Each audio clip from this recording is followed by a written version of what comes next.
Everybody, Bass Bees. So today I was going to talk to y'all about the Nicot system.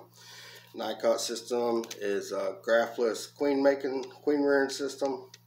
It holds 50 cups. You can see them in the back. So what you do, first thing you do is you take this cage. And what most people do is they screw it into a foundationless frame and let the bees draw a comb around it. What I did is I took a huge pollen frame that was packed with pollen. I cut the foundation out and I hot glued it in down the sides. You can see the bees propolised the sides. Okay, so the first thing you do is you load your cells. Take the back off, set your cells in. Okay, these are the artificial queen cups. Put them in, put the back on, holds it in. Now the queen will lay through these cells into the egg, so this artificial cups will be the back of the egg she'll lay in, just like a regular cell. So you take your queen, put her in here. And another trick is take wax or propolis on your door, on your lid, and put it on there. It won't fall out no more. So then she's in there, she lays it up. Day 4, you can remove the queen, pull out the cups, put them in cell holders, put them on your graft bar. Okay, actually you could let her lay this up if she does. Some queens will lay them up right away. Some will spend a couple days before they ever lay. They just don't take to them well. Okay, so one thing that's appealing to this is it's graftless. The queen does the work, but it holds 50 cups. A new beekeeper has really no use for 50 queen cells.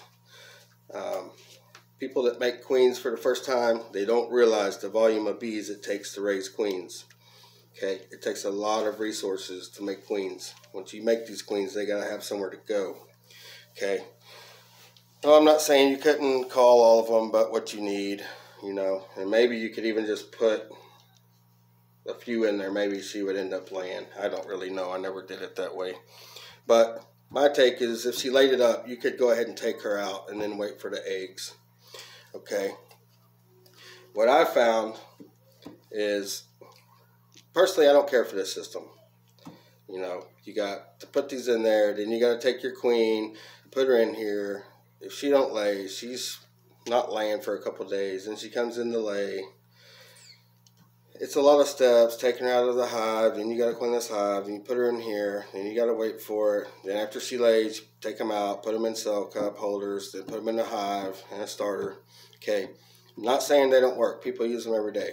But for me, I could just graft, put them in a cell cup holder, an artificial cup. It's already done, you know. That's why I don't use them. But the main problem with these, I found, is the nurse bees would not, even with this thing full of pollen, would not hardly feed the larva. Okay, and that was with plenty of pollen, plenty of nurse bees, the right age nurse bees, a flow on and being fed. They still would not feed these larvae, and I kept having that trouble. And you know, just something I didn't want to deal with. And grafting is so much easier in less steps. So anyway, just some things to think about. But so once she lays in there, just pop the back off. The eggs are in the cup. Take this, put it in a cell cup holder in your cell cup bar.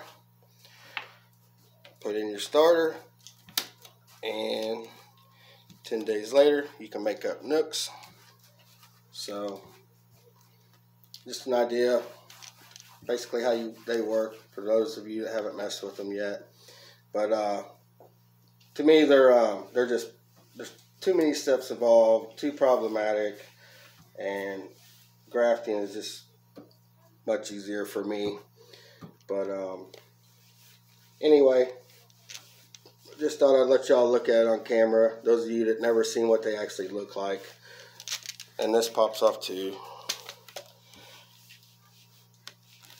So you could probably see the cells in the back, maybe, I'm not sure. Once again, I'll show you the other side.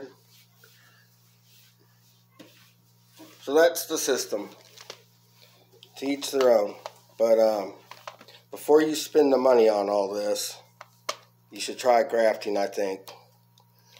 And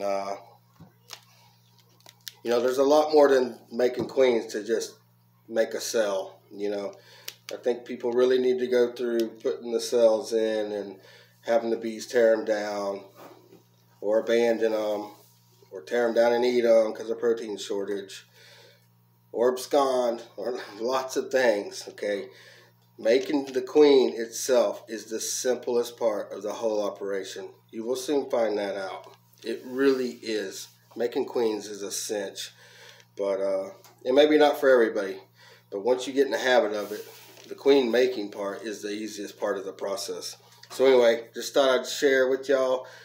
So that's basically the Nicot, and it's too many steps for me. It's a waste of my time personally compared to grafting. And like I said, I kept having problems with them not wanting to feed too. So that was a deal breaker for me. But you know, your experience could be different. Anyway, that's what it is. Like this video. Y'all have a good day. Best bees.